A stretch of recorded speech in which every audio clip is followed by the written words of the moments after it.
Hello YouTube, this is Chipper Sunshine, and this is my very first Let's Play. The game I'm going to play is obviously developed by Insomniac Games, which in my personal opinion is the best developer of this entire game series. And in case you haven't figured it out, I'm playing Spyro the Dragon. The reason I picked this game is because it's actually the very first game that I ever completed.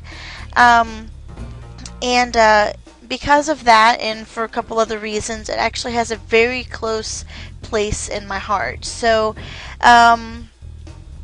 it's actually a very fantastic game, and I mean, it's one of the greatest hits. I mean, it won the greatest hits award. So, it's a fantastic game. It was actually revolutionary for its time in the fact of its graphics. It's got great graphics for its time. And really good music, and pretty interesting and sometimes funny storyline. So, without further ado, let's get this game started. So, we're gonna start a new game.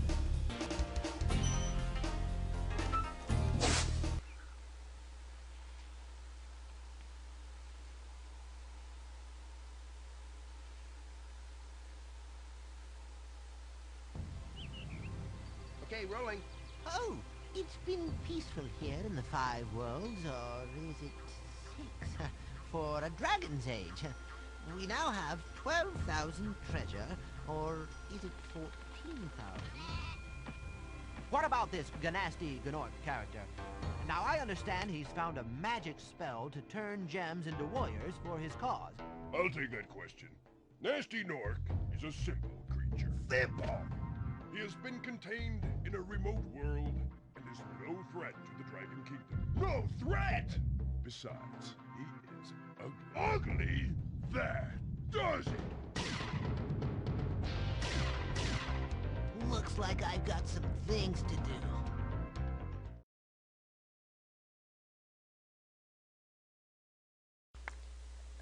The adventure begins. Alright, so basically the whole reason that Spyro did not get turned into stone like all the other dragons is because he's so tiny. And so now this tiny dragon has to save the world, and all he has is his bag of tools, is the abilities to jump, which is the X button, the abilities to charge using horns using the square button, and of course, because he's a dragon, flame breath, which is circle button. Of course, there's also the triangle button, which is something you can use to look around. So, and before I do anything, I'm going to go in the options menu and change my camera to active, which makes it so it'll automatically follow Spyro, which is just helpful for me because I can't stand moving the camera all the time. So let's go see what this wiggling statue does. Rescued Nestor. Thank you for releasing me, Spyro. Free 10 dragons in the artisan world. Then find the balloonist. He'll transport you to the next world. What about Gnasty Gnorc? I'm going after him. Find dragons first. That's all I can tell you. So apparently we need to find some dragons. So, let's go ahead and start doing that. And I'm just going to let you know that I pretty much charge everywhere. It's just a much faster way of transportation. Now, these guys are just called green goons, and they are very simple monsters. They don't cause you any harm because they are actually terrified of you and will shake as soon as you run past them. So I was trying to find the other two, but I guess they already ran off. That's alright, I'll find them later. Anyways, they can be destroyed by either your charge or your horns, and we're going to go ahead and free this dragon as well. Where's Gnasty Gnorc? I'll torch him. Keep your horns on, Spyro! You have much to learn first. Do you know what the dragonfly following you is doing? His name is Sparks, and he's helping and protecting you. Keep an eye on him and see what I mean. And just so you know, I do realize I said charge and horns. It's the same thing. I meant charge and flame breath. And these guys are the same thing. These are green thieves, and you actually have to hit them 3 times to destroy them. You can hit them with flame, or again with your horns if I could aim right, but I apparently am not good at that. There we go. And the last time they have 3. Now, in case you haven't noticed yet, every time you hit a monster, a gem comes out. Now, this only happens the very first time you kill that one monster. Now, if you kill them a second time later on, once if they reappear, something else happens, but I'm going to explain more into that later. Okay, and also, just while I'm doing some platforming right here, some minimal basic platforming, I'm going to explain what that last dragon, Devlin, was talking about.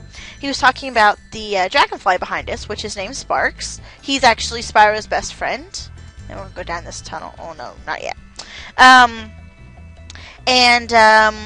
He is our health indicator in this game. He tells us how many hit points we have left when he's golden like he is now. He actually means we have 4 hit points. Blue means we have 3. Green means we have 2.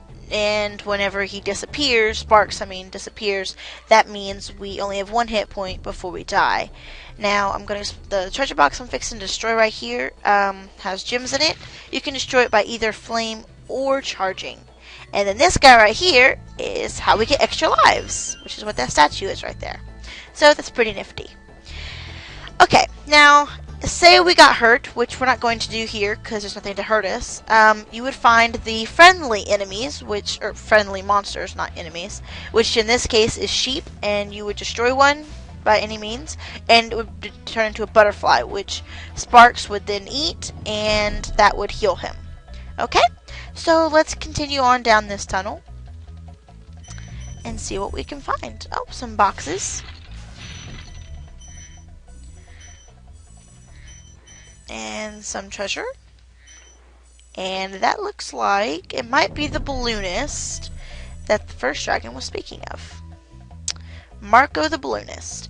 If you prove your worth by rescuing 10 dragons, then you may use this balloon to fly to a new world.